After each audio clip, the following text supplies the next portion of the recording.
Welcome back to Mega Man Zero. You know, the funny thing about this series is I can figure out exactly what we're doing today based on the runtime. Not so much because of the mission itself, but what happens around it. It's over 10 minutes, I know what we're doing today.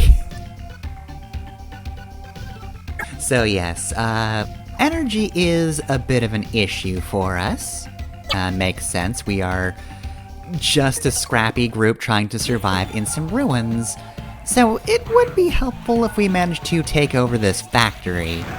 That way we can get some energy, and hopefully Neo Arcadia can't mess with us too much for it. I mean, clearly they're operating here, but I'm assuming we're a decent ways away from Neo Arcadia itself, and they probably have something better and closer to them, power-wise. Of course, considering the setting, every little bit might count, so they'll probably be a little pissy about this. Either way, there is a shortcut if you want to pass this section, because we've got a stealth section? We'll say quote-unquote stealth. There are some cameras that are observing the area, and as CL says, if we get caught, that shutter will start to close, and if it closes before us, it's mission failed. And if it closes on us, we die. Feel like that should be self-evident, but, you know. Just wanted to mention there are two fail states. But yeah, since this is a relatively unique set piece, I will actually humor it and go through it. So I call this stealth, but it's really more of a precision jump kind of situation. You have to figure out what the pattern is and how best to get over it. And from there, your good movement options will carry you through. Ooh, that one is pretty close though. You get a little bit of lenience, but it's definitely pretty risky. There was a vent covered to the left there, so as you might imagine, that is how we normally get in if we want to avoid that whole section. Now that we're past the cameras though, we're not quite to the hard part of the stage. This is an elevator and it's pretty easy, also gets us a bunch of energy crystals. This, however, is the part of the mission I have always hated. It's not that bad, I didn't really have the worst time with it. It's mainly just these little, sparky bits that aren't coming anywhere near these girders. Alright, either these robots carrying these things are being inefficient, or we don't even need the electrical bits. But yeah, given your very limited range of movements, it's a little bit difficult to necessarily get around those. You pretty much just have to figure out the timing in your head and just, yeah, want to be to the right here. The movements of them are pretty deliberate, so I think that's one of the reasons it's not that bad, but childhood me definitely hated them, because, of course, if you get hit, you are pretty likely going to fall into a pit and die, so it's definitely one that made me nervous, and again, still kinda does.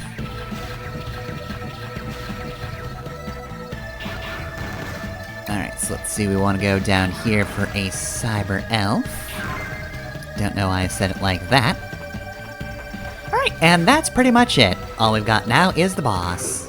And exactly one E-crystal. I guess something exploded underneath me? Didn't know those things could phase through floors. So anyway, we don't have a talkie guy this time around. This is Guard Orotic, named after what I feel like is one of the more famous mythological figures from Japanese mythology, Yamato no Orochi. I'm assuming if you're here, there's a decent chance you're an Okami nerd, so chances are you've heard of it from there, but you know. Orochi has appeared in plenty of other stories as well. It's fairly frequently used. Anyway though, since it is named after Orochi, it's got 8 heads. There are 4 different elemental attacks: neutral, ice, lightning, and fire. It also has this EX attack. Anytime you see the center glow, it's going to try to use a Vulcan attack. Which, honestly, is probably one of the worst things it can do. I feel like all of the other attacks are really easy to read, but I don't know, there's just something about this attack that if it doesn't catch you off guard, which there's a decent bit of lead up to it, it will at least break your flow. Also, it can recover heads. If you destroy them, and it gets to a certain point, it rotates around enough, it will just replace the head that was destroyed. And since those don't take off health anyway, it's not really that good of an idea to go after them. You'll take a little bit of heat off yourself, but I don't think it's necessarily worthwhile. I think it's easier to just go after the center thing and kind of deal with its attacks. Alright, so we got the fire element chip. And I could have done better with the clear time. But I probably wouldn't have hit 15 points for enemies if I didn't go through the regular path. So anyway, that's the mission, and we're only halfway through the video. Not even. So, what is the reason for that? Well, Ciel is relieved after all that, it's nice, takes a bit of stress off of her. But, while that's all well and good, let's explore the overworld a little more. So, if we go down this ladder that we saw but never actually used in Mission 2, we'll find our way into... this should look familiar, because this is the subway system. So yeah, remember how I said that pretty much everything is connected, save for a few areas? We can't get to the underground laboratory, as I said, but yes, we can reach the subway by going down that one ladder. But not only that, if we can eventually reach a door that I saw and never used... Definitely have to be careful of the pits, because those will kill you. So yeah, we do have to go a ways through this particular area.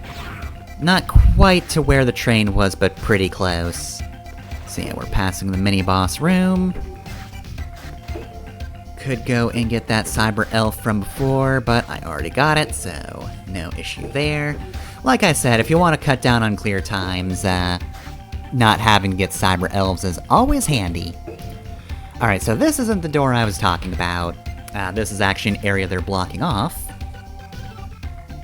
Okay, well, I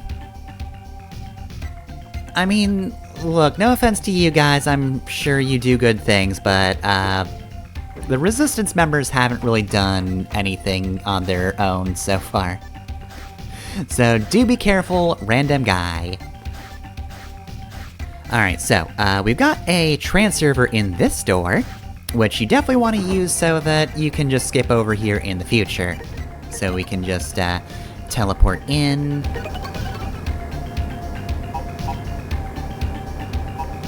But I don't need to teleport yet because, as you might expect, if you continue going this way, this is how you reach the factory.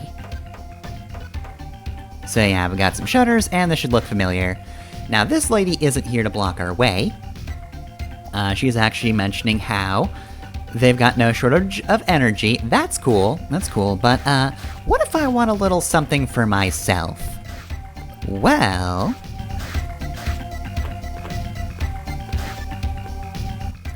there's nothing up there, don't know why I checked like that. So yeah, there are crystals everywhere. Now, there are a bunch of E-crystals to get in this area. They do not respawn under normal circumstances, so... once you collect these, you can't just save your game, quit, and come back in. They won't have respawned. However, I'm taking the shortcut through the vents, which is how you get this cyber elf, by the way. See, I saved time in the mission, which I desperately needed because I was already losing time. But yeah, there's a ton of E-crystals here, and this is your single best resource for getting these in the game. So, especially if you're not using the revisited hack, you absolutely want to come here in order to get a bunch of E-crystals. Again, they don't normally respawn, so once you've gotten all of them you can get in the game, you'll have to wait until you beat this mission again in New Game Plus in order to get the copious E-crystals again. It's also nice because now these little doohickeys are off, which is good for not getting killed, though there is still a pit here. Gotta be wary of that.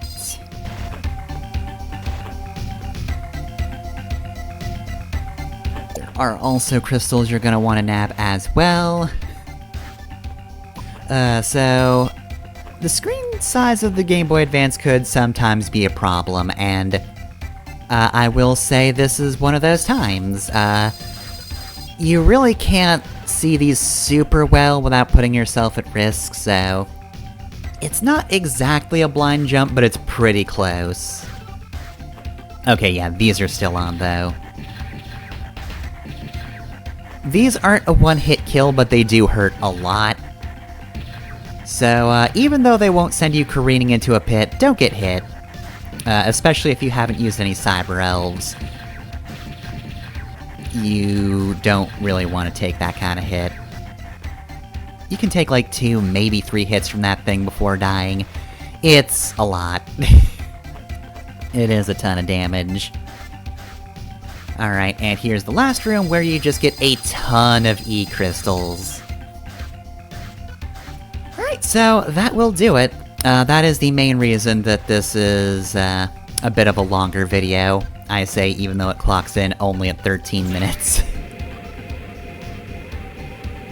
But yeah, you absolutely want to nab these E-crystals, because it is your best source of being able to train the Cyber Elves, or clearing the one guy whose name I don't remember at the moment out of the way. Because he's hungry and he wants E-crystals. That you only need to do once, really ever, because he's just blocking a Cyber Elf, so even in subsequent playthroughs, if you have that Cyber Elf, you're good. But yeah, no, it's good for having crystals. So yeah, let's feed some elves, since I've already done the thing I just mentioned. And since this is the revisited hack, that means we're actually going to be raising elves. See, I was actually able to fully raise Totten. I don't think I would have gotten to stage 3, even with that huge bonus of E-crystals, without the aid of this hack. It is kind of a godsend. Can't quite get to stage 3 of Winky, though. But yeah, I wouldn't have even been able to feed her at all if this weren't revisited. It is a very, very, very handy hack. I cannot emphasize this enough. It's incredible. With that, though, that will do it for Mega Man Zero today.